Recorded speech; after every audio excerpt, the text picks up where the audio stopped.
Mohon di silent ya teman-teman untuk handphone. Terima kasih sebelumnya.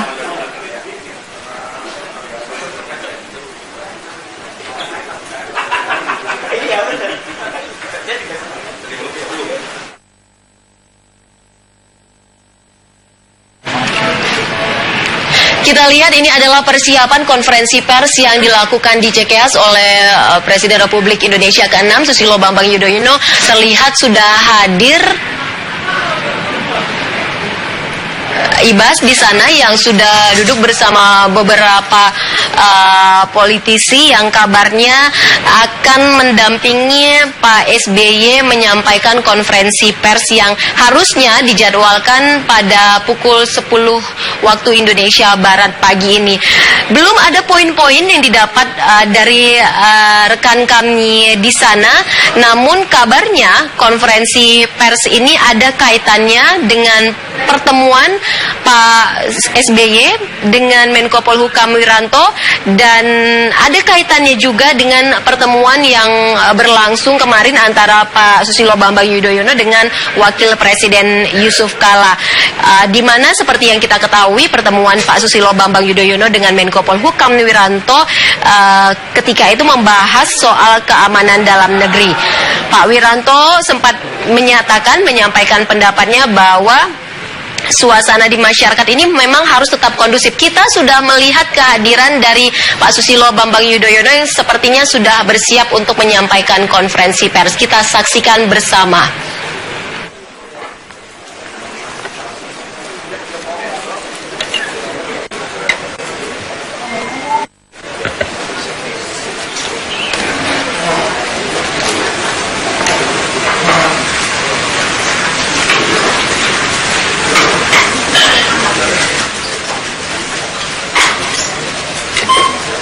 Amir belum datang, Pak Amir.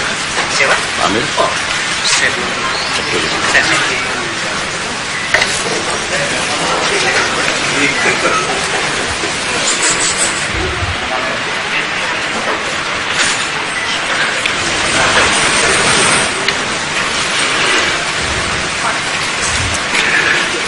Bismillahirrahmanirrahim. Assalamualaikum warahmatullahi wabarakatuh. Salam sejahtera untuk kita semua. Om Swastiastu. Para wartawan yang saya cintai, alhamdulillah hari ini kita dapat kembali berada di rumah Cikeas ini, rumah perjuangan kami, untuk saya dapat memberikan penjelasan melalui saudara-saudara untuk diteruskan kepada saudara-saudara kami, rakyat Indonesia, berkaitan dengan perkembangan situasi politik terkini.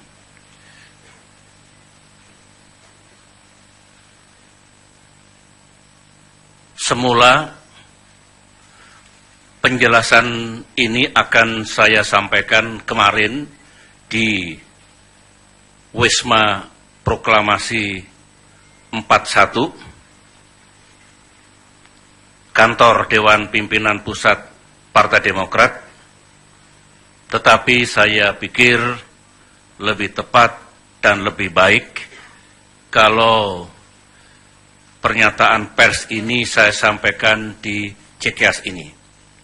Sebab di Wisma Proklamasi 41 sekarang tengah digunakan antara lain untuk kantor tim pemenangan Agus Silvi. Sedangkan forum ini bukan forum tim pemenangan Agus Silvi. Tim pemenangan Agus Silvi itu terdiri dari sekian belas partai politik, baik yang memiliki kursi di DPR maupun yang tidak, dan juga sejumlah komponen non-partai politik, termasuk unsur-unsur relawan dan simpatisan. Saya sengaja memisahkan forum ini dengan forum tim pemenangan itu agar kami tetap fokus dan tidak perlu dipandang sebagai pencampur adukan antara sikap, pandangan, dan rekomendasi Partai Demokrat dengan apa yang sedang dilakukan oleh tim sukses Agus Silvi, sebagaimana tim sukses yang lain. Oleh karena itu, rekan-rekan wartawan, kapasitas saya dalam menyampaikan penjelasan ini lebih sebagai pimpinan Partai Demokrat. Oleh karena itulah yang mendampingi saya ini adalah unsur pimpinan dari Partai Demokrat. Topik utamanya jelas adalah situasi politik terkini, utamanya berkaitan dengan yang saudara-saudara liput dan beritakan hampir setiap hari, hampir setiap jam, bahkan hampir setiap menit, yaitu seputar rencana gerakan unjuk rasa yang akan dilaksanakan di Jakarta pada tanggal 4 November 2016 mendatang. Saya akan mulai dari bagaimana kita melihat situasi politik terkini. Ya, minggu ini politik di negeri kita menghangat. Bukan hanya di Jakarta, tetapi juga di seluruh tanah air.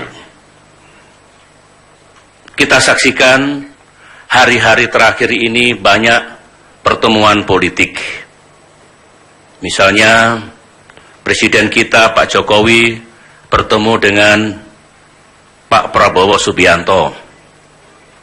Kemarin saya bertemu dengan Wakil Presiden Yusuf Kala dan Menko Polhukam Wiranto yang para wartawan juga sudah mengetahuinya. Dan banyak lagi saya pantau pertemuan-pertemuan politik termasuk statement yang dikeluarkan oleh para tokoh-tokoh politik itu. Saya memandang semuanya itu baik. Saya yakini niatnya baik. Dan jangan kalau ada pertemuan politik yang dilakukan oleh mereka-mereka yang berada di luar kekuasaan, lantas dicurigai. Intelligence harus akurat, jangan berkembang menjadi intelligence yang ngawur dan main tuduh. Saya kira bukan intelligence seperti itu yang harus hadir di negeri tercinta ini. Karena amanah reformasi kita jelas. Kita ingin mereformasi tatanan, budaya, dan cara-cara yang dulu terjadi di era otoritarian yang tidak tepat, kita ubah menjadi tatanan dan cara-cara yang tepat dengan iklim dan suasana negara demokrasi. Sekaligus saya mengingatkan, era sekarang ini adalah era demokrasi, bukan era otoritarian. Saya tidak tahu apakah adik-adik wartawan pada penggal sejarah yang penting tahun 1998, 1999, tahun 2000 juga berada dalam pusaran nasional yang menandai terjadinya tonggak perubahan besar dari era otoritarian menuju era demokrasi dulu. Kalau ada yang tidak mengalami atau terlibat langsung, baik untuk mengetahui sejarah kita sendiri. Jangan sampai kita tahu sejarah negara lain, Amerika Serikat, Tiongkok, Timur Tengah, dan lain-lain, tapi kita tidak mengetahui sejarah di negeri kita sendiri.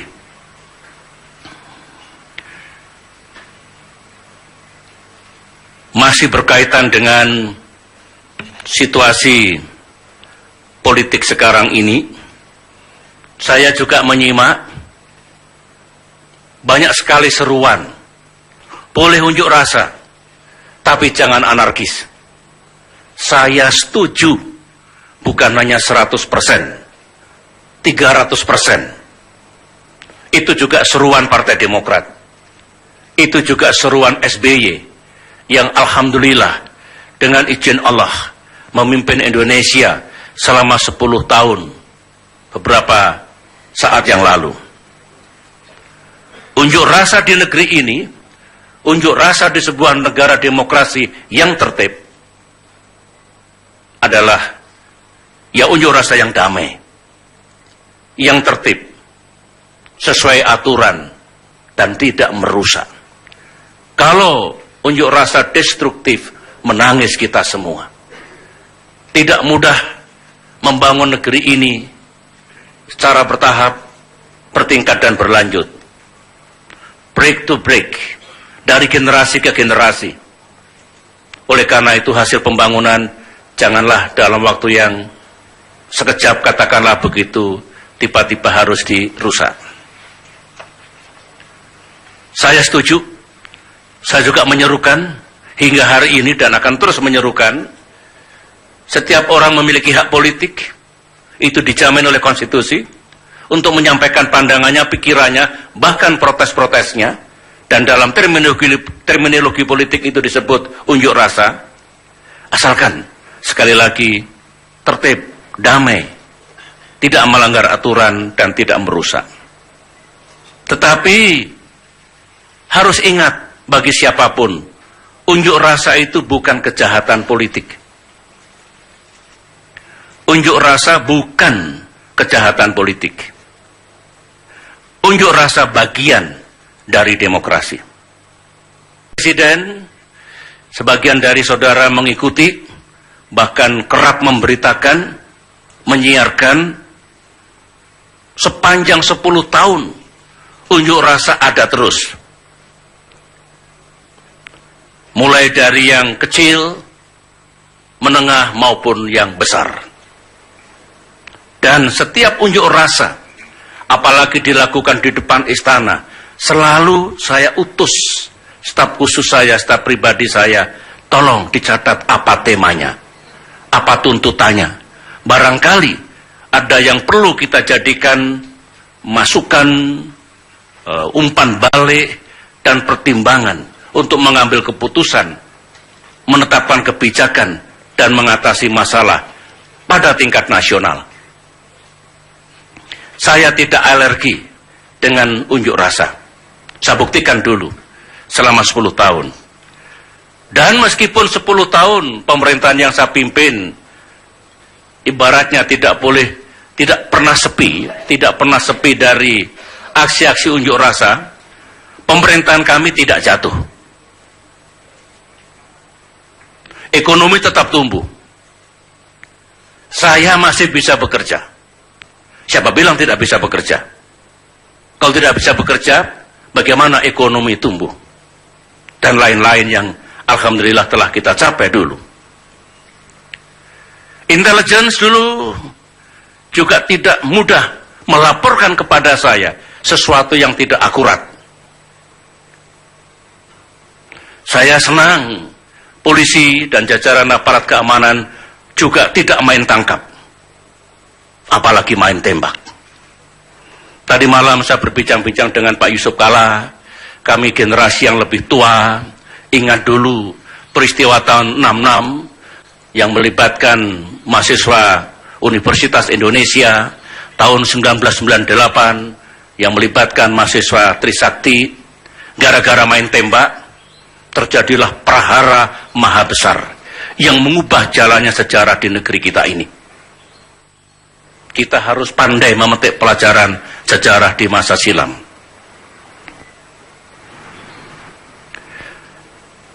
Dulu saya juga tidak pernah dengan mudah menuduh, mencurigai, menuduh. Ada orang-orang besar mendanai aksi-aksi unjuk rasa. Ada orang-orang besar menggerakkan unjuk rasa. Kalau dikaitkan dengan situasi sekarang, kalau ada informasi atau analisis intelijen seperti itu, ya, saya kira berbahaya. Menuduh seseorang, menuduh sebuah kalangan, menuduh sebuah partai politik melakukan seperti itu, pertama itu fitnah. Fitnah lebih kejam dibandingkan pembunuhan. I tell you. Yang kedua, menghina. Rakyat bukan kelompok bayaran. Urusan hati nurani tidak ada yang bisa mempengaruhi. Uang tidak ada gunanya. Apalagi kalau urusan akidah. Banyak di dunia ini mereka yang rela mengorbankan jiwanya demi akidah. Menfitnah orang yang dilaporkan itu, partai politik atau pihak-pihak yang dilaporkan itu atas nama analisis intelligence, sekaligus menghina.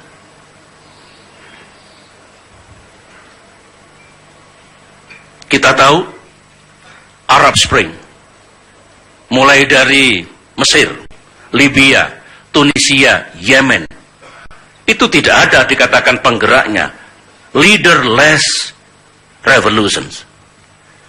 Yang mengomandoi handphone, social media. Itulah era digital society. Itulah era sekarang ini. Jadi jangan tiba-tiba menyimpulkan ini yang menggerakkan, ini yang mendanai, seperti itu. Dalam menanggapi soal kemungkinan ada laporan yang tidak berdasar seperti itu, saya bukan orang yang sekedar bicara. Saya kumpulkan keterangan. Saya korek apa yang ada dalam pikiran para penyelenggara negara, jajaran pemerintahan, beliau-beliau yang sedang mengemban amanah. Baru saya bicara.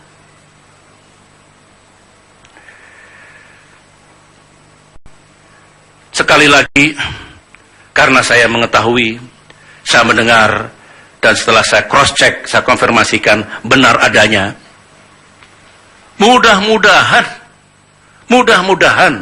yang saya dengar itu tidak benar. Tidak seperti itu. Kalau memang ada analisis intelligence, termasuk sumber-sumber dari kepolisian, bahwa ada pihak ini yang mendanai, pihak ini yang menggerakkan, partai politik ini yang punya kepentingan untuk menggerakkan unjuk rasa besar itu.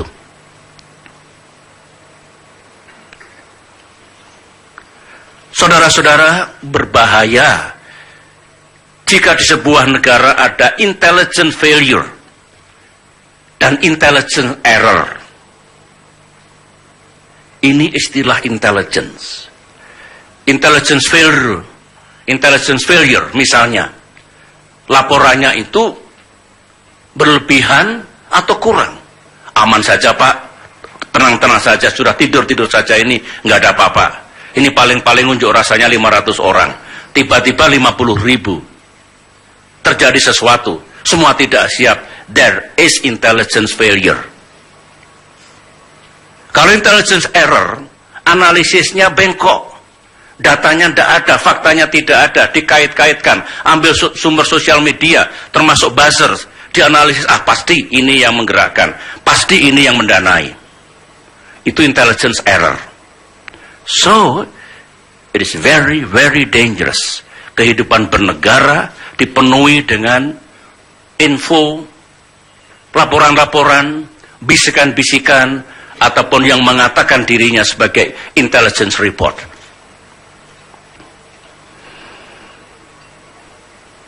Saudara-saudara, sekarang saya akan menyampaikan pandangan, sikap, dan rekomendasi Partai Demokrat. Bagaimana sebaiknya kita semua menyikapi rencana gerakan unjuk rasa 4 November mendatang. Kita ini sering gaduh, gerusa-gerusu, panik, dan bertindak reaktif tak menentu. Sibuk, tapi value-nya tidak ada. Kita sering tidak tidur untuk melakukan banyak hal, untuk atasi masalah. Ternyata masalah tidak bisa diatasi. Oleh karena itu, kami berpendapat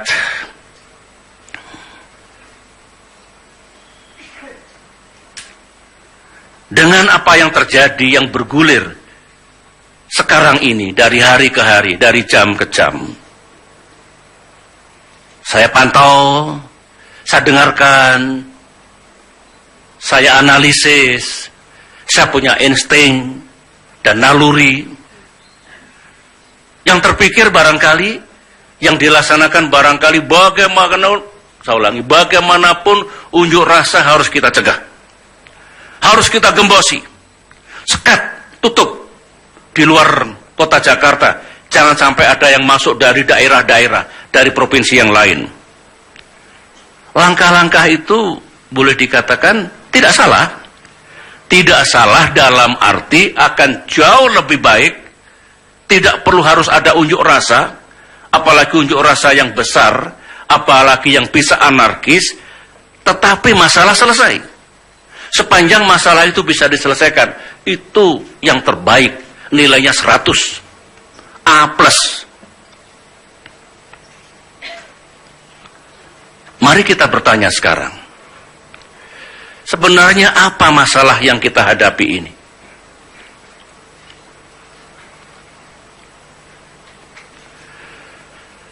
Apa masalahnya saudara-saudara, dan kenapa di seluruh tanah air, bukan hanya di Jakarta, saya kira semua memantau, di Sumatera, di bagian Jawa yang lain, di luar Jawa yang lain, ya, rakyat melakukan protes dan unjuk rasa. Tidak mungkin tidak ada sebabnya. Mari kita lihat dari sebab akibat. Pasti adalah yang diprotes, yang dituntut. Tidak mungkin tidak ada. Ribuan rakyat berkumpul hanya untuk happy-happy, untuk jalan-jalan. Sudah lama nggak lihat Jakarta misalnya begitu. Barangkali karena merasa yang diprotes itu dan tuntutannya itu tidak didengar. Nah, kalau sama sekali tidak didengar, diabaikan, sampai lebaran kuda masih akan ada unjuk rasa itu. Ini pengalaman saya. 10 tahun memimpin dan banyak juga unjuk rasa. 5 tahun jadi menteri, Menko Polhukam juga saya dulu. Banyak unjuk rasa. Mari kita bikin mudah urusan ini. Jangan dipersulit.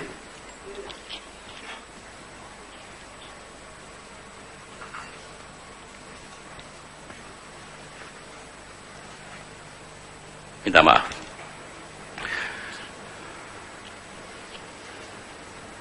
Sekali lagi, mari kita bikin mudah. Persoalan. Itu semester 1. Yang kuliah di ilmu manajemen, ilmu kepemimpinan. Begini. Pak Ahok, Gubernur Jakarta Basuki Cahayapurnama, dianggap menistakan agama. Ayo, kita kembali ke situ dulu. Penistaan agama itu secara hukum tidak boleh dan dilarang. Kembali ke sistem hukum kita, kembali ke KUHP kita.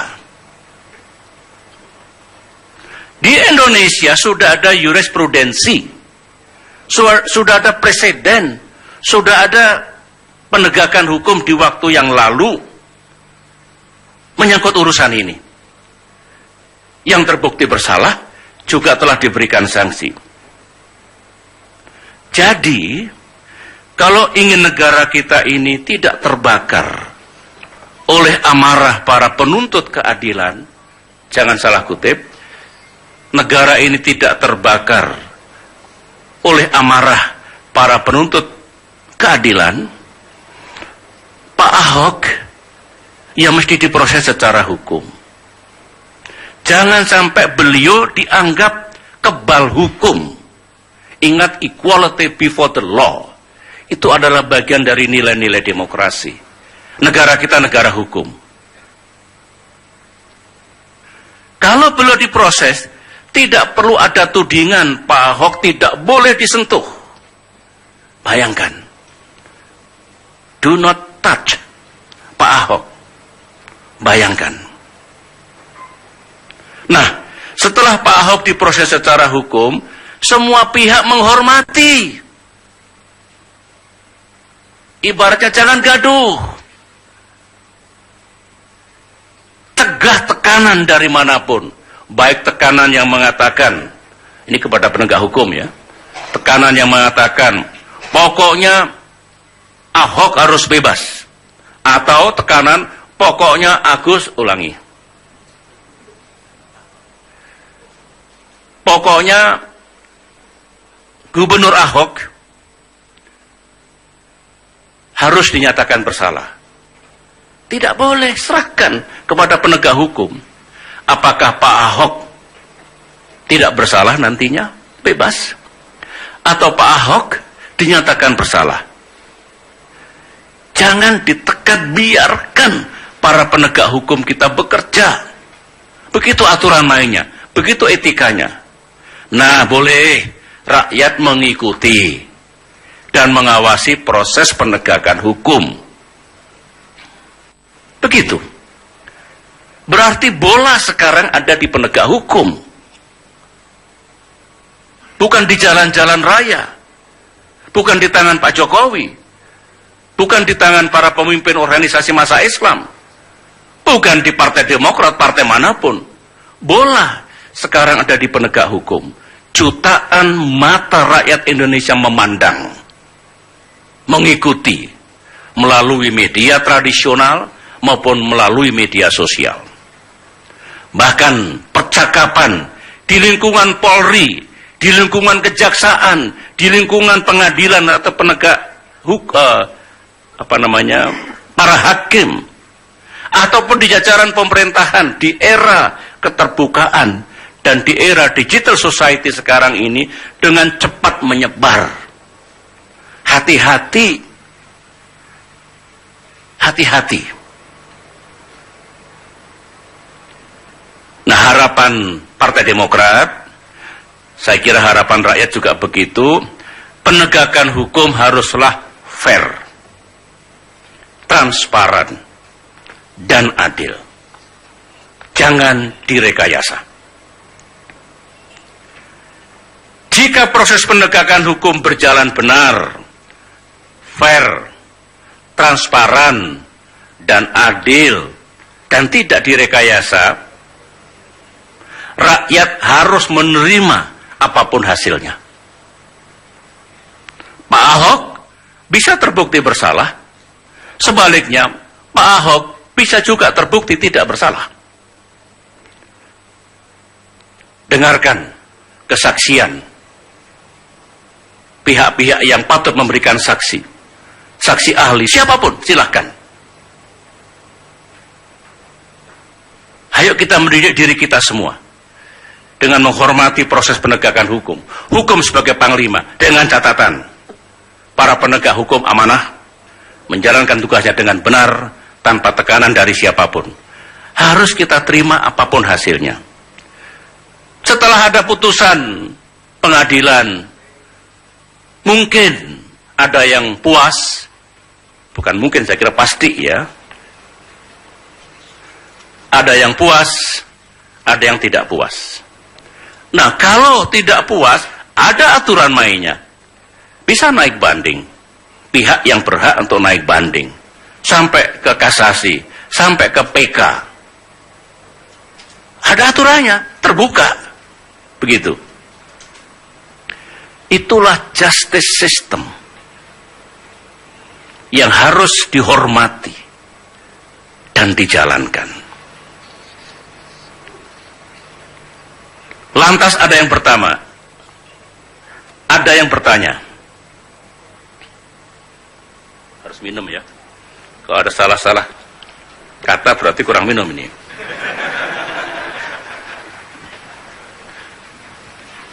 Inilah rekan-rekan wartawan, kalau di rumah sendiri agak bebas bicara ini.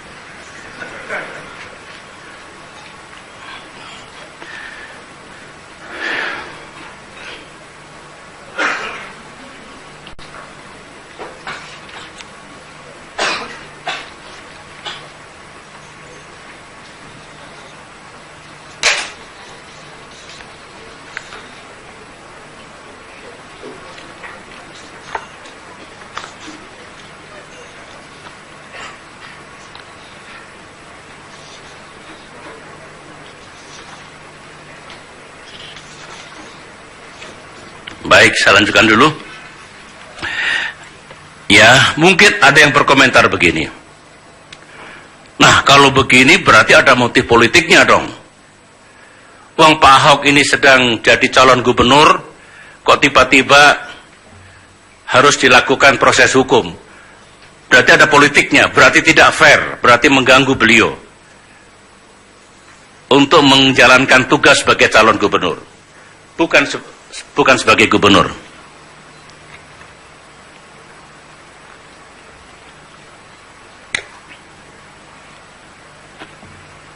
Bahkan barangkali lebih jauh, ya kalau begitu pasti ada pihak yang menginginkan Pak Ahok tidak terpilih lagi jadi gubernur. Ini saya dengar ini luar biasa nih. Mari kita lihat. Negara ini negara kita sendiri, bangsa ini bangsa sendiri, Jakarta ini Jakarta milik kita semua yang di Jakarta. Mari kita lihat dengan pikiran jernih.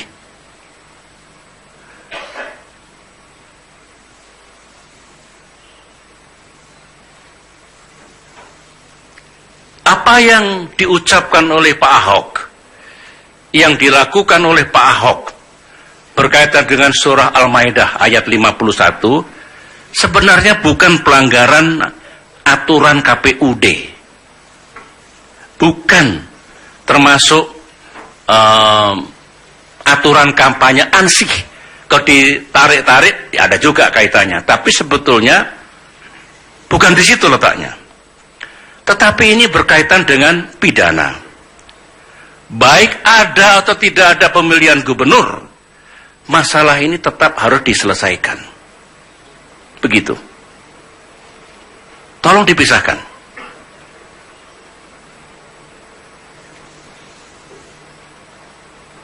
Dan kalau ada proses penegakan hukum, menurut pandangan saya, Pak Ahok tidak kehilangan statusnya untuk juga menjalankan kampanye menghadapi pemilihan gubernur DKI Jakarta yang insya Allah pemungutan suaranya akan dilaksanakan pada tanggal 15 Februari tahun 2017 mendatang. Saya pribadi,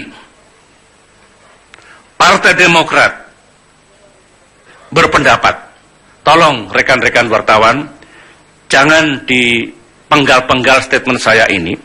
Saya pribadi dan Partai Demokrat berpendapat pemilihan gubernur Jakarta mestinya tetap diikuti oleh 3 pasangan calon. Pak Ahok dengan Pak Jarot. Ya, kalau kita balik dari nomor urutnya, Pak Agus dengan Ibu Silvi, Pak Ahok dengan Pak Jarot, Pak Anies dengan Pak Sandi. 3 pasangan calon itu harus tetap diberikan kesempatan yang sama katakanlah untuk mengikuti kampanye ini. Biar ketiganya berkompetisi secara fair dan demokratis. Nanti rakyat Jakarta yang akan menentukan siapa yang menurut mereka paling tepat memimpin Jakarta 5 tahun mendatang. Hak rakyat, kedaulatan rakyat harus dapat kita cegah terjadinya kecurangan atau kecurangan yang masif. Yang penting mereka-mereka yang harus netral, TNI, Polri, BIN dan birokrasi harus benar-benar netral. Harus benar-benar netral. Harus benar-benar netral. serahkan kepada rakyat. Saya kira pasangan Agus Silvi, pasangan Anies Sandi tidak bangga kalau Pak Ahok tidak bisa bersaing karena WO. Jangan biarkan ruang yang dan kesempatan untuk berkompetisi secara sehat. Begitu.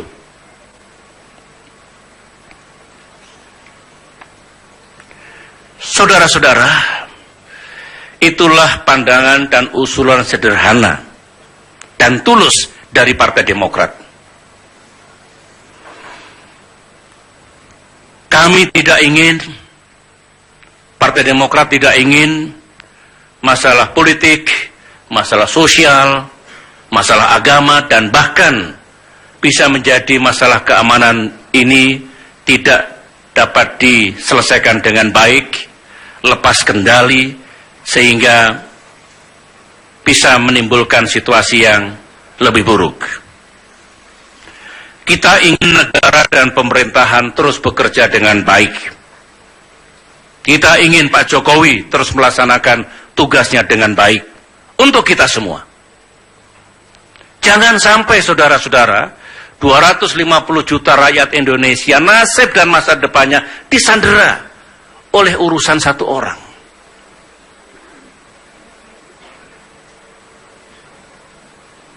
Saya kira tidak benar kehidupan bernegara ini. Macet. Karena urusan satu orang yang tidak bisa kita selesaikan secara benar, tepat, dan bijak. Para wartawan yang saya cintai, sekarang bagian kedua, pada kesempatan yang baik ini, saya ingin menyampaikan isu-isu lain. Isu-isu ini mungkin sebulan terakhir ini atau 1-2 bulan terakhir ini diterpakan kepada saya, SBY.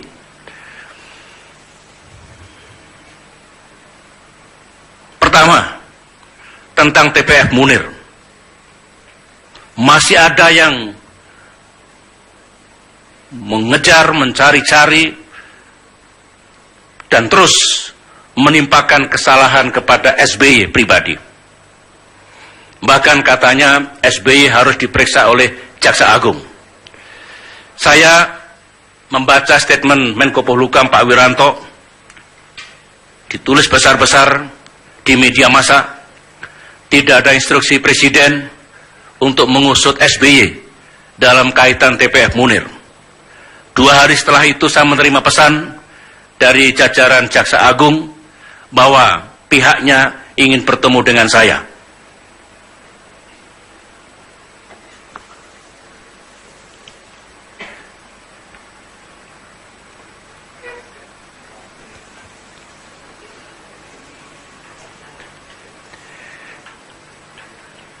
Begini mudahnya, ini nggak salah negara kalau saya justru dijadikan tersangka pembunuhan Munir. Nggak kebalik dunia ini jika SBY dianggap terlibat dalam konspirasi politik pembunuhan Munir. Come on. Ayo, gunakan akal sehat.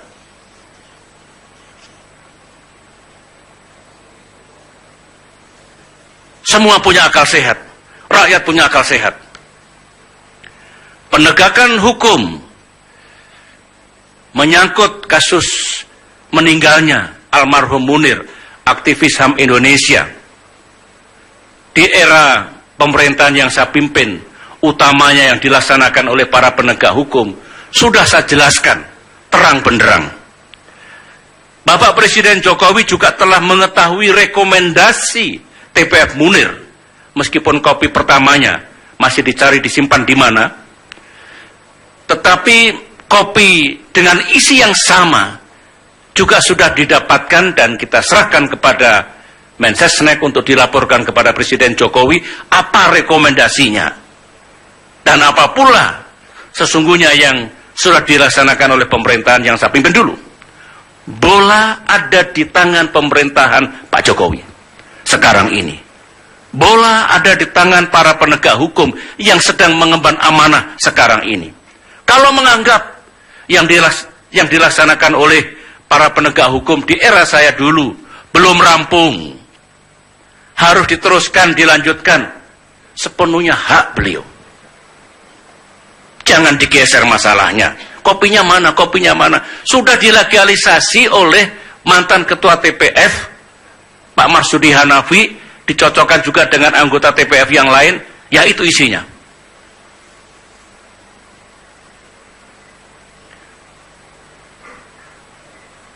Masih bergulir, masih digoreng. Yang berikutnya lagi, perihal harta SBY yang jumlahnya 9 triliun. Berapa? 9 triliun. Na'udzubillah min dzalik. 9 triliun. Kalau benar saudara-saudara, harusnya saya masuk dalam daftar 150 orang terkaya di Indonesia. Versi majalah Globe Asia. Ya. Belum lama dirilis. Pada tanggal ini tanggal 6 Agustus atau tanggal 8 Juni? Agustus ya, 2016, 150 orang terkaya di Indonesia, mulai dari kekayaannya yang 14,8 miliar dolar Amerika Serikat, berapa rupiah itu? Sekitar 160-165 triliun, hingga yang nomor 150, 110 juta dolar Amerika Serikat. Ini setara dengan 1,5 triliun. Mestinya SBY masuk di sini. Saya baca 10 kali nggak masuk.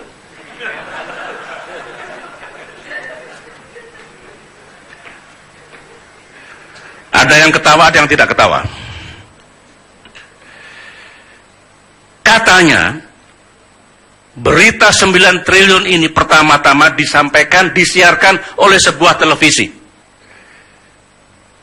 Sampai sekarang belum diralat oleh televisi itu. Dan belum minta maaf. Tidak berarti saya akan segera melakukan somasi. Bukan. That is the fact. I am talking about the truth. Ada televisi, entah sengaja, entah diplesetkan, kekayaan SBY 9 triliun. Bahkan sekarang diviralkan. Disebarluaskan. Tiap hari orang, Pak SBY, Bapak dihantam terus ini apa-apa. 9 triliun Pak gitu. Hingga sekarang. Terus disebarkan. Nah, terhadap ini, fitnah yang kecil ini, kalau saya punya kekuasaan sekarang ini, era sekarang ini, barangkali yang memberitakan berita bohong itu sudah terbirit-birit. Yang menyebarkan fitnah itu sudah ketakutan. Barangkali dalam waktu 3 hari sudah ketemu. Bareskrim sudah menemukan siapa. Pertama kali yang menyebarkan berita akhirnya menjadi viral.